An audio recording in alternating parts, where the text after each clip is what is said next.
हरियाणा में बीजेपी ने लहराया परचम, पहली बार स्पष्ट बहुमत किया हासिल। बीजेपी के खाते में आई 47 सीटें। बीजेपी के आगे इनेलो और कांग्रेस हुई ढेर। इनेलो ने 20 तो कांग्रेस के खाते में सिर्फ 15 सीटें। 5 निर्दलियों ने भी मारी बाजी। हरियाणा और महाराष्ट्र में जीत के बाद बीजेपी ने बुलाई संसदीय बोर्ड की बैठक। हरियाणा के सीएम के नाम का हो सकता है ऐलान। कांग्रेस की हार की नैतिक जिम्मेदारी लेते हुए भूपेंद्र सिंह हुड्डा ने मुख्यमंत्री पद से दिया इस्तीफा। कहा, जनता का फैसला मंजूर। इनेलो प्रदेश अध्यक्ष अशोक अरोड़ा थानेसर से हारे, साथ ही हार की नैतिक जिम्मेदारी लेते हुए पार्टी पद से भी दिया इस्तीफा। बीजेपी अध्यक्ष अमित शाह ने जीत के लिए प्रदेशवासियों को दी बधाई। पीएम मोदी के सिर बांधा जीत का सेहरा। और बीजेपी की जीत के बाद कार्यकर्ताओं में खुशी का माहौल। प्रदेश भर में होली और दिवाली के त्योहार जैसी धूम।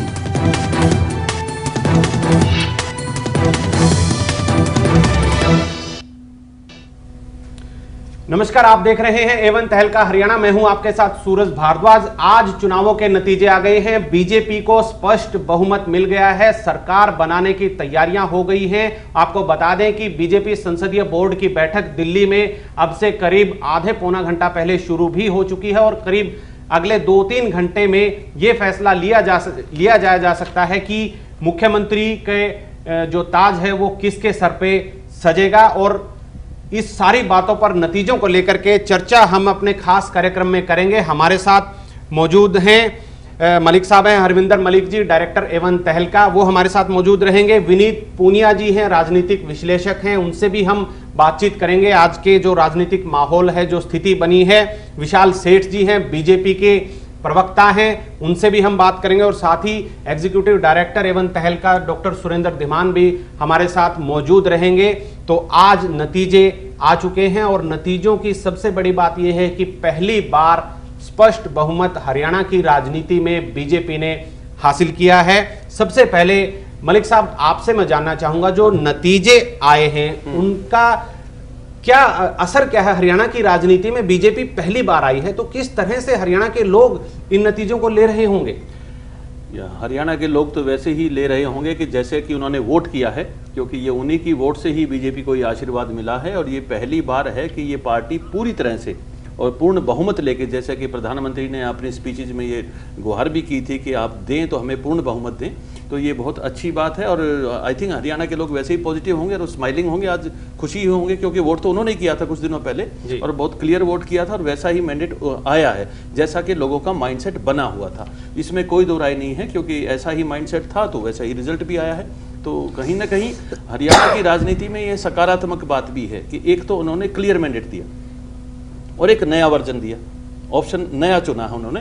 ये एक अच्छी बात है कि अगर बदलाव की जरूरत थी, क्योंकि 10 साल एक शासन हो चुका था एक पार्टी का, अगर उन्होंने बदलाव महसूस किया तो उन्होंने एक नए ऑप्शन को चुना है। ये बड़ी सकारात्मक बात हुई है प्रदेश की राजनीति के लिए। और उसके लिए मेरे हिसाब से हरियाणा में अभी थोड़ा एक नई सोच की और एक नएपन की फील कर रहे होंगे लोग, एक नई एक्सपेक्टेशन बनेगी इससे। मलिक साहब, राजनीतिक जो लोगों के हिसाब से तो बदलाव हो गया है, राजनीतिक बदलाव जो है, जैसा आपने कहा कि 10 साल का समय देना चाहते थे इसलिए कांग्रेस को मौका दे दिया, लेकिन अगर हम एक जो पार्टी है जो सत्ता के करीब थे वो कह रहे थे इंडियन नेशनल लोकदल जो है उसको किस चीज का खामियाजा आपको लगता है भुगतना पड़ा? घमंड का, झूठ का, घमंड और झूठ का, क्योंकि कहीं ना कहीं वो अपने वोट बैंक को फॉर ग्रांटेड लेके मारने बैठे थे और झूठ फैला रहे थे।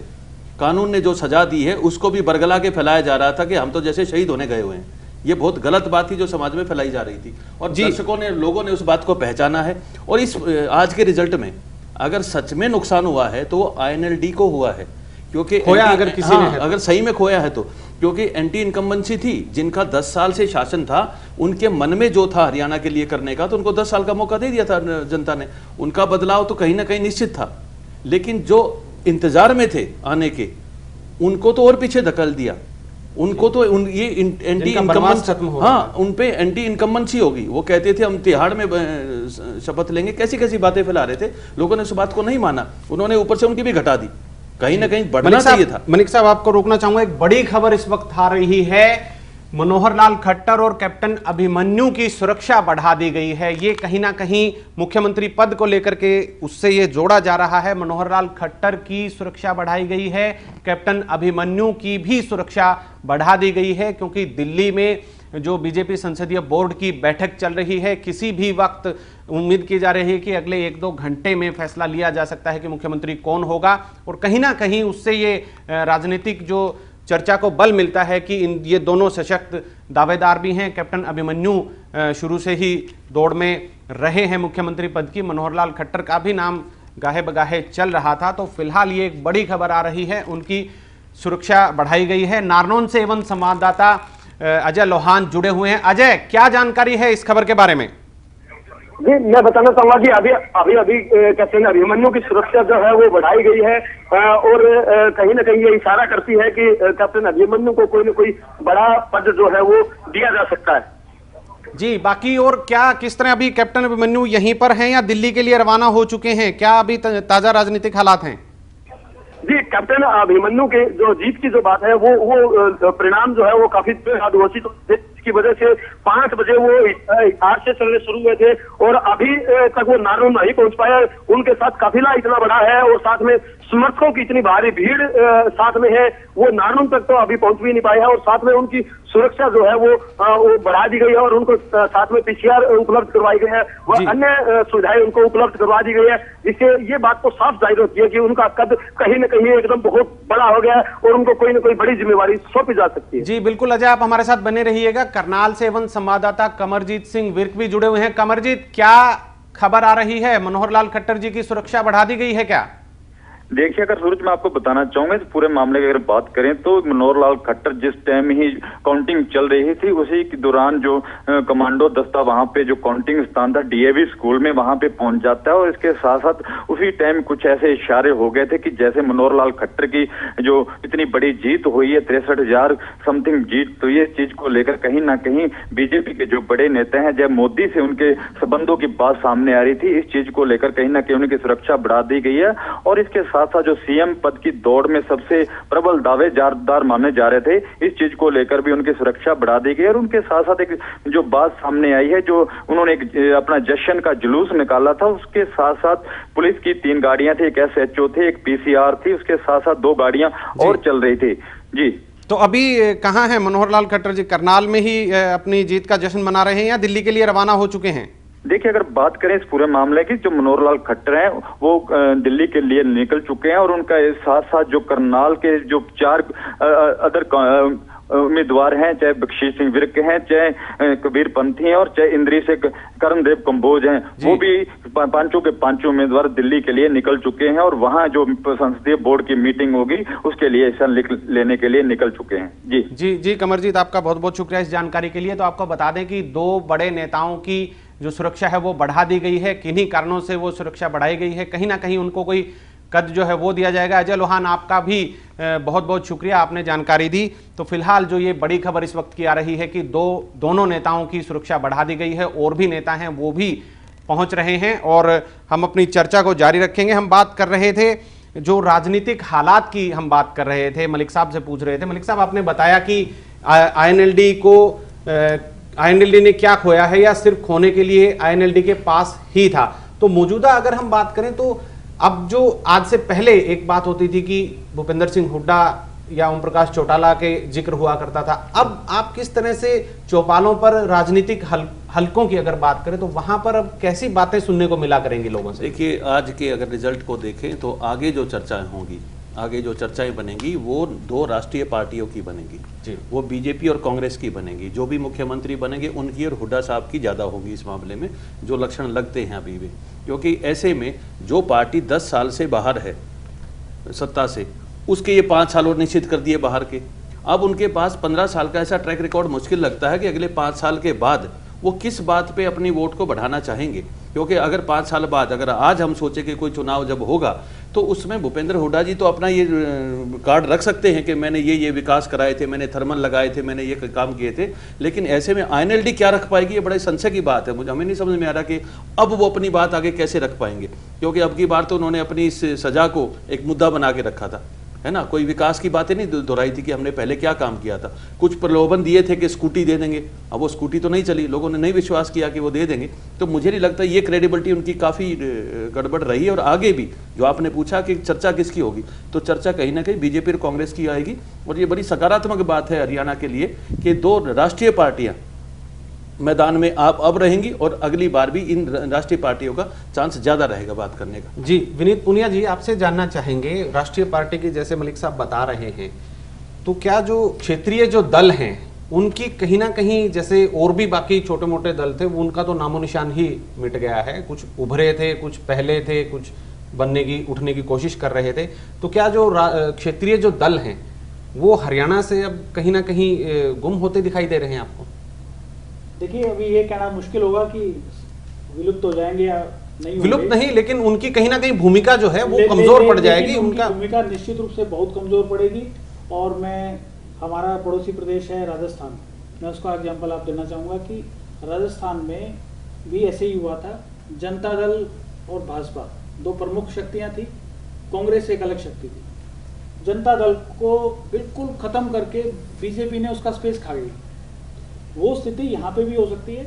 और ये हालांकि इसका समय भी लंबा काफी पड़ा है, लेकिन निश्चित रूप से लोकदल के लिए बहुत बड़ा झटका है। उसको सोचना पड़ेगा, उसको अपनी नई लीडरशिप लानी पड़ेगी, या और नई पॉलिसीज लानी पड़ेगी, नया एजेंडा लाना पड़ेगा, और अपनी जो पुराना जो एंटी इनकम्बेंसी है उसको खत्म करना पड़ेगा, जो जिसके लिए उसको एक गंभीर प्रयास करना पड़ेगा।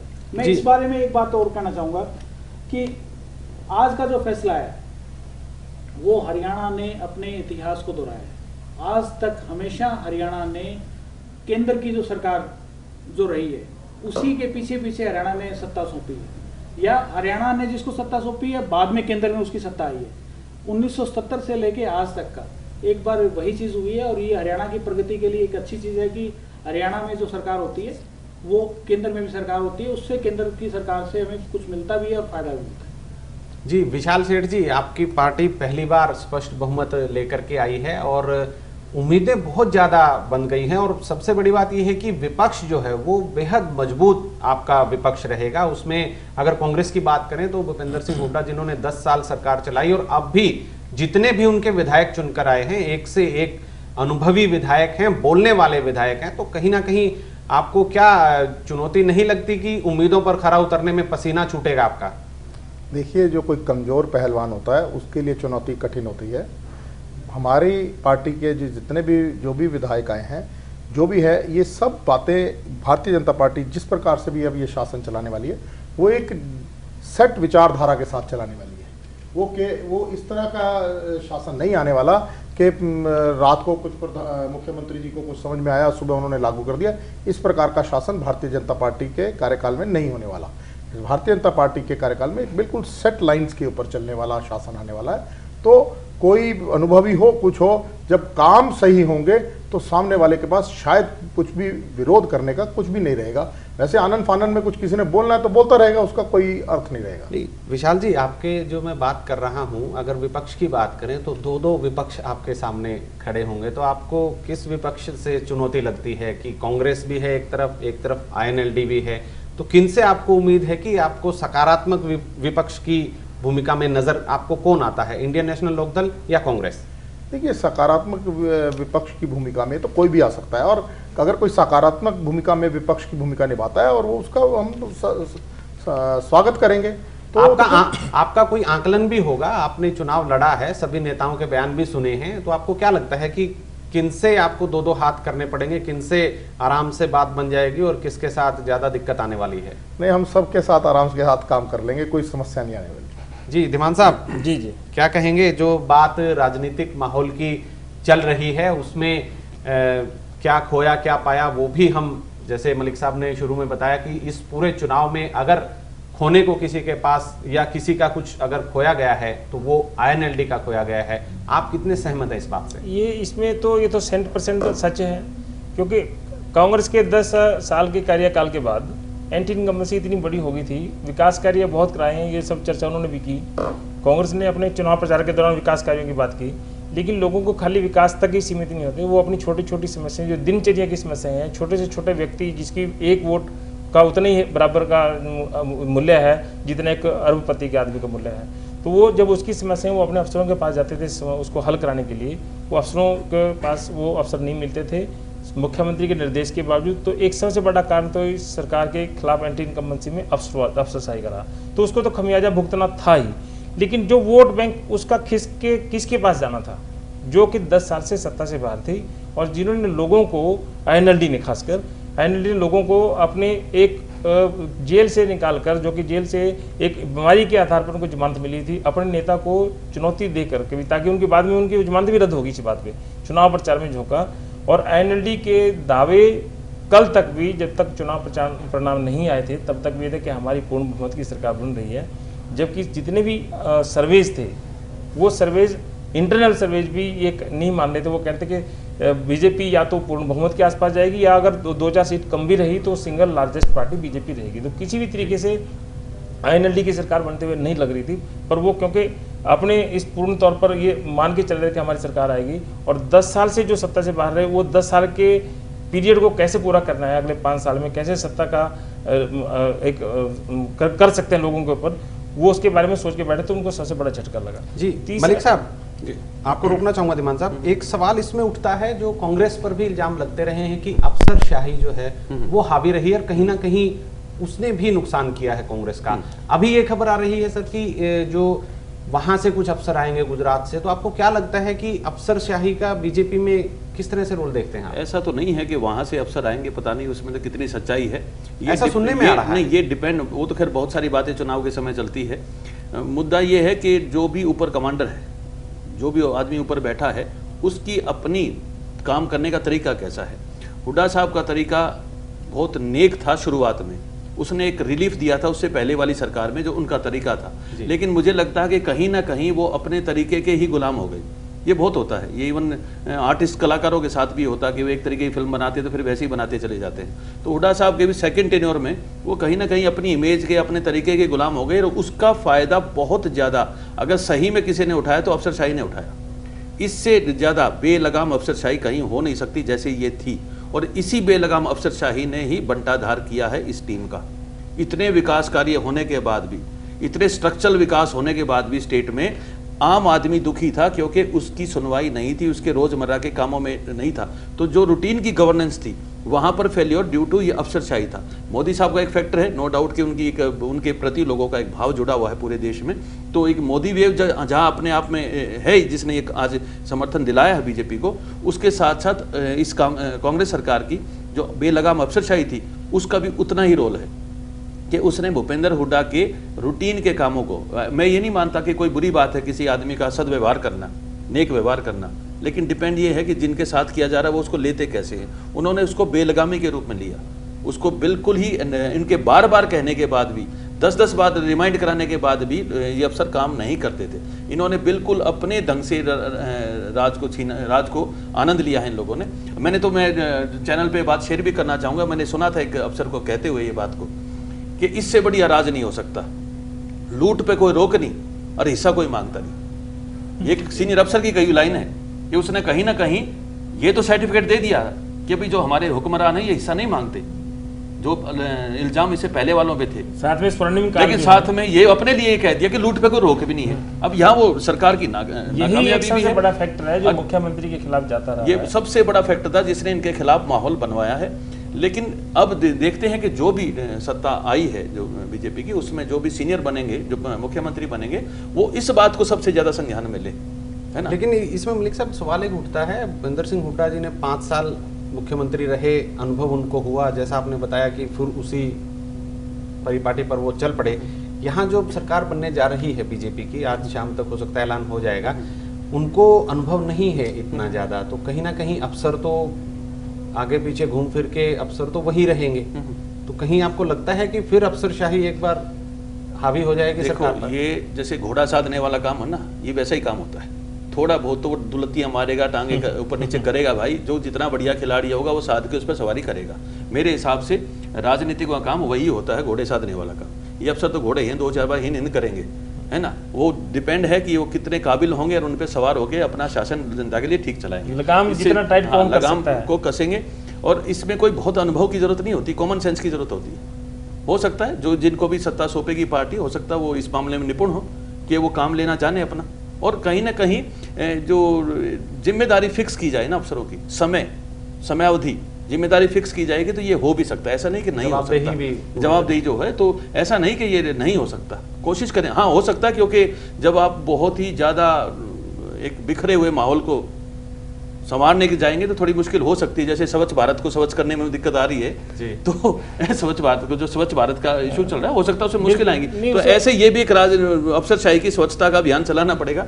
और हम ये कह सकते हैं आज चैनल के नाते, एक हरियाणवी होने के नाते, कि हमारी शुभकामनाएं, हम एक्सपेक्ट करेंगे ऐसा होगा, हम चाहेंगे कि ऐसा हो, क्योंकि वो सबके भले का है, पूरे हरियाणा के भले का, एक पार्टी की बात नहीं है। क्योंकि अब तो पार्टीबाजी तो यहाँ खत्म हो जानी चाहिए कि एक जिम्मेदारी लोगों ने दे दी उनको, अब दे दी तो हमें पॉजिटिव सोचना चाहिए कि वो अच्छा परफॉर्म करेंगे। जनतंत्र है वो, कहीं ना कहीं वो अनुभव तो आ जाता है धीरे धीरे। ऐसी विशाल सेठ जी, अनुभव की जैसा आ जाएगा, लेकिन उससे पहले जो एक मंझे हुए जो खिलाड़ी जो सरकार चलाते हैं, नेता और अफसर दो ही आमतौर पर होते हैं, तो आपको क्या लगता है कि सही तरीके से लगाम पकड़ पाएगी पार्टी? देखिए, इस पार्टी के अंदर कुछ लोग पुराने हमारे मंझे हुए खिलाड़ी भी हैं, कुछ लोग पूर्व मंत्री भी रहे हैं, किंतु वो बात मैं मलिक साहब की बात को फिर दोहराना चाहूँगा। इन्होंने एक पहली पंक्ति कही थी कि एक मंशा होनी चाहिए काम करने की, काम को ठीक तरीके से राइट एंगल से सोचने की मंशा होनी चाहिए और कॉमन सेंस होनी चाहिए। चीज़ें कोई कठिन नहीं होती हैं, उसको राइट एंगल से पकड़ने की एक आपके अंदर एक माइंडसेट होना चाहिए। आप देखिए, जब मोदी जी गुजरात के अंदर गए थे तो सीधे मुख्यमंत्री बने थे, उन्होंने उसको ठीक दिशा में चीज को पकड़ा और उसके परिणाम ठीक आने लगे। लेकिन उनको अनुभव था, पूरे गुजरात का 3 बार मुख्यमंत्री बने। जमान साहब एक बहुत पहली बार बने थे, मैं वही की बात कर रहा हूँ, जब पहली दफा मुख्यमंत्री बने थे जी, तो उनको भी साधन है, क्योंकि उनका एक कॉमन सेंस इतना जबरदस्त है अफसर साहब का। जैसे दिल्ली में आते ही फिर वही अफसर जो 11 बजे घर से बिल्कुल। फिलहाल डॉक्टर साहब आपको रोकना चाहूंगा, मलिक साहब आपको भी रोकना चाहूंगा। एक जब चुनाव लड़ रहे थे, नारनौंद का चुनाव आपको ध्यान में होगा, जिस वक्त अभय चौटाला जी ने कहा था कि वो राजनीति छोड़ देंगे अगर कैप्टन अभिमन्यु जीत जाते हैं तो हम आपको एक बार वो सुनवाना चाहेंगे। आज जब जीत दर्ज कर ली है कैप्टन अभिमन्यु ने, तो उन्होंने क्या कहा, और उससे पहले जिस वक्त जो चुनौती दी गई थी, जो बात अभय चौटाला ने कही थी, वो दोनों बात हम आपको सुनाना चाहेंगे।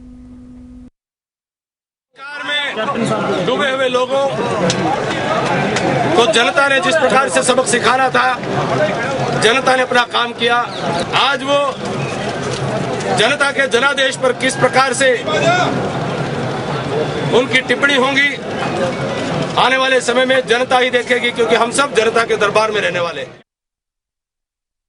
अभी कैप्टन साहब खुद कह रहे थे कालका से लेकर के होटल तक सब कुछ हमारा है। इनसे ये पूछ लो, जिस सीट से ये चुनाव लड़ रहे हैं, अगर ये चुनाव जीत जाए तो मैं राजनीति छोड़ दूंगा। जिस सीट से ये चुनाव लड़ रहे हैं, अगर ये चुनाव जीत जाए तो मैं राजनीति छोड़ दूंगा। तो आप तैयारी कर लीजिए, चौधरी साहब जी। एक बार हम फिर दोबारा से बैक टू बैक ये सुनवाना चाहेंगे कि किस तरह से राजनीति, वक्त के साथ राजनीति बदल जाती है, बयान बदल जाते हैं और कई चुनौतियां आती हैं। फिलहाल हम आपको सुनाना चाहेंगे कि क्या दोनों ने एक साथ ये बात कही थी।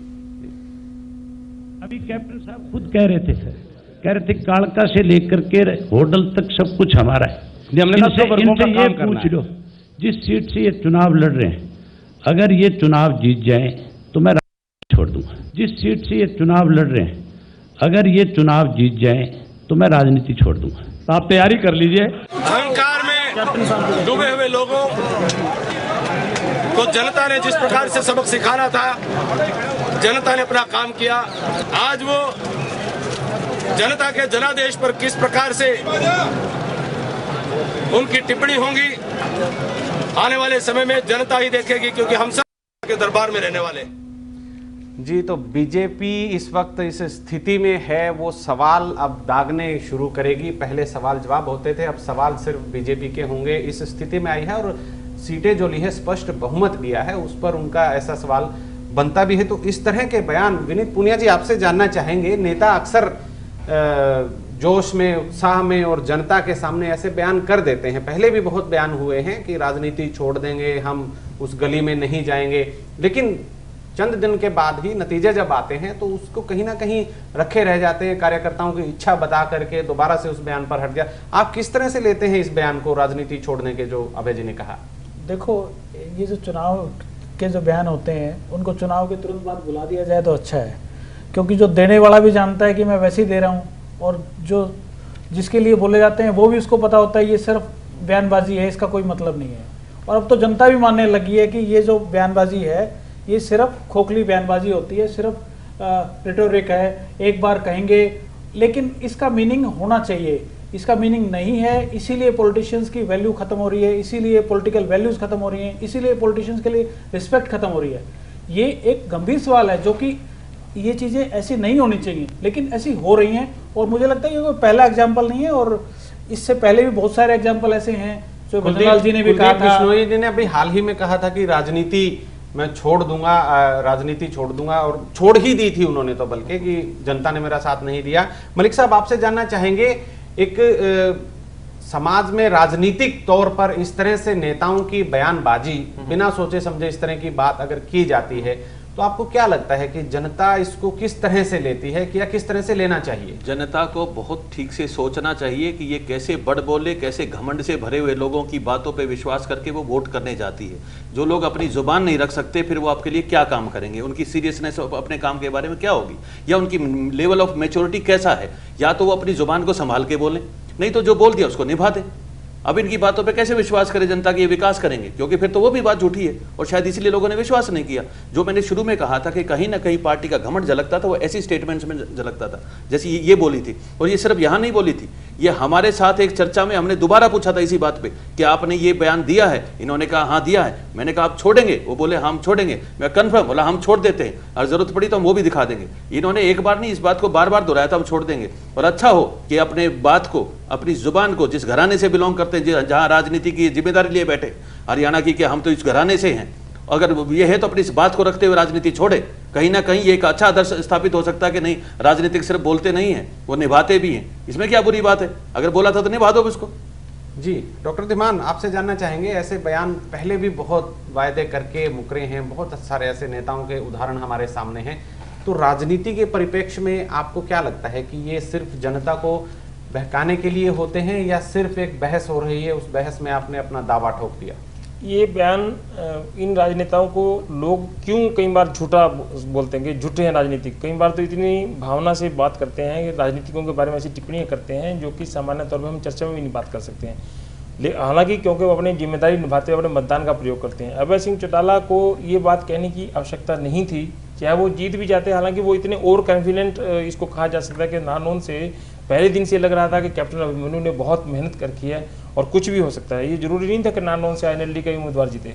अगर एक नेशनल चैनल पे कोई चर्चा के दौरान कोई बात हो भी रही थी तो अपनी अपनी जीत का दावा तो सब लोग करते हैं। कैप्टन अभिमन्यु ने अगर अपनी जीत का दावा कर दिया था तो किसी दूसरे नेता को ये कहने की क्या आवश्यकता है, अगर ये जीत गए तो राजनीति छोड़ दूँ, उसकी आवश्यकता नहीं थी।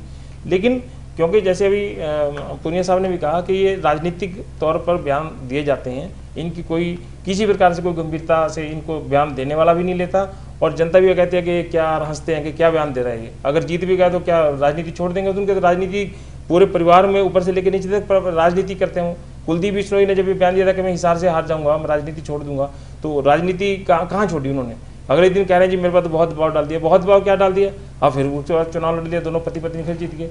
इन चुनावों के इस प्रकार के बयानों का, राजनीतिक नेताओं के बयानों का कोई मतलब नहीं है। कुछ बयान लोग भी समझ लेते हैं कि ये सब झूठा बयान है, इसका कोई मतलब नहीं है। कुछ बयानों को वो समझ लेते हैं कि हाँ अगर ये बयान दिया गया है, जैसे नरेंद्र मोदी कोई बात अगर एज ए प्राइम मिनिस्टर राजनीतिक चुनावों की चर्चा छोड़ के अगर कोई बात अमेरिका में जाके करते हैं as a prime minister, Russia में जाके बात करते हैं, चाइना में जाके बात करते हैं, या कहीं और जाके बात करते हैं, तो उसकी एक कीमत होती है। पर चुनाव के दौरान इस प्रकार की टिप्पणियों का कोई मतलब नहीं, सिवाय इसके कि लोगों को सिर्फ एक राजनीतिक बहस में, एक डिबेट में, चैनल के डिबेट में सिर्फ अपनी ये दिखाने के लिए कि हाँ हम कर देंगे, हम छोड़ देते हैं। जैसे मलिक साहब ने कहा कि इनके प्रोग्राम में उन्होंने कहा कि हम छोड़ देंगे, उसका कोई मतलब ही नहीं था।